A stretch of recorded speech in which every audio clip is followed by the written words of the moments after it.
Writers create the only product these companies sell, and without our work, there is no profit to be had for us or for their investors. Even though TV writers aren't beneficiaries of the CalPERS system, we do have a deeply shared common interest. For the past 11 weeks, as you might have heard, the Writers Guild of America has been on strike because media companies refuse to negotiate a fair deal for writers. These media companies are the same media companies in which CalPERS is invested. The company's failure to negotiate a fair deal for writers and end the strike exposes your fund's investment to financial risk. And now that media companies have also failed to negotiate a fair deal for the Screen Actors Guild, nothing can even be filmed. They have the power to end this strike, get Hollywood back to work, and protect your investments. Recently, they've been quoted saying they won't even consider coming back to the table until October because they want to break the WGA, which sounds more like dialogue for a supervillain than a sound business practice. They would prefer to shut down the industry for 8 months rather than bargain in good faith, putting hundreds of thousands of livelihoods and your fund's investments at stake. Hollywood is dying to get back to work, but we need a fair deal to do it. A deal that provides a living wage, an end to the abusive practice of free work, and existential protection against the threat of AI, all of which have long-reaching implications for the health of the media industry as a whole. So I urge you to reach out to these companies and tell them to get back to the negotiating table with a fair deal to end this strike. The industry, the economy of California, and the health of your investments depends on it. I am a television writer. I have worked in animation. I have written for half-hour comedy, one-hour drama. I've even written for a couple movies. All that to say, I have seen how Hollywood works, but it does not work anymore. And that is not just a problem for hundreds of thousands of workers in our business. Is a problem for these companies and their investors. The writer's strike is currently on day 75, month 3 of its strike. I have spent this past 3 months picketing in 90-degree heat in Burbank, in 90-degree heat in Georgia, and at 3 a.m. dodging rattlesnakes in the desert. I have done this to try and end this strike as soon as possible. The last strike cost California workers $2.1 billion. As opposed to that, it would only cost these media companies 0.2% of their revenue to end it. Those are the numbers. You might be asking yourself, well, why would they do this? What is their goal? Recently, an anonymous studio executive was quoted as saying, "The end game is to allow things to drag on until union members start losing their apartments and losing their houses." You've already heard that their goal is to break the WGA. They have said this is, quote, a necessary evil.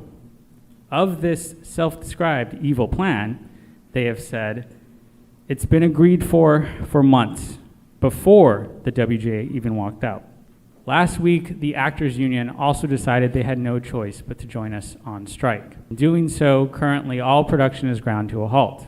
No production means that billions of dollars are invested in these companies who can no longer make a product. We are asking them to invest in their workforce. We are asking them to stop being a penny wise and a pound foolish, because billions of dollars are at risk and it would only cost millions to end this. And we are please asking you to urge them to stop holding the California economy, hundreds of thousands of workers, and your investment hostage. Thank you. Happy to answer questions whenever it's allowed. All right, thank you, everybody. I myself want to say that as CalPERS, I'm a little concerned that they have prolonged this strike and chosen the language to say they're prolonging the strike. But also, as usual, it always costs less to pay for the asking laborers what their labor is worth, rather than prolonging such strikes or trying to avoid bargaining. So, Mr. Ruffino? Thank you, Madam President, and thank you to your folks for being here today. Treasurer Ma would like to convey her support for the writers. They are currently on strike, fighting for a fair deal that recognizes the value they bring to their industry. The writers and actors strikes raise critical concerns for Treasurer Ma.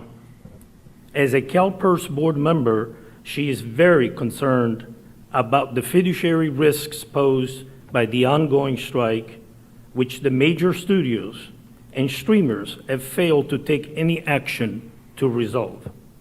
She is concerned that company actions that prolong this labor dispute and shuts down the industry threaten the financial performance of CalPERS investments. As California Treasurer, she is concerned, as it was mentioned, that in 2007, 2008, writers' strike cost the state of California an estimated $2.1 billion. How much is that going to cost in 2023? And finally, as a SAG member herself, the Treasurer understands how crucial the entertainment unions have been to ensuring economic security for the industry's workers, which has allowed an industry that is crucial to California's economy to thrive. These companies would not exist without the labor and the talents of writers who make up the WGAW and SAG. These workers deserve what they are asking for, and a settlement will protect the greater California economy. And so today, the Treasurer Ma stands with you, and she calls on the companies to return to the bargaining table and give writers a fair deal. Thank you, Madam President. Do you want to say something? So I just want to, we got a little confused here. I want to thank Mr. Ruffino. I'm sorry, I did not see you. I know. Go ahead. Just real quick, many of you know me in my role as this California State Controller. Some of you also know that I'm a mother, but you may not know I'm also a producer on a film. This last year we filmed out in Hayward, California, in the Bay Area.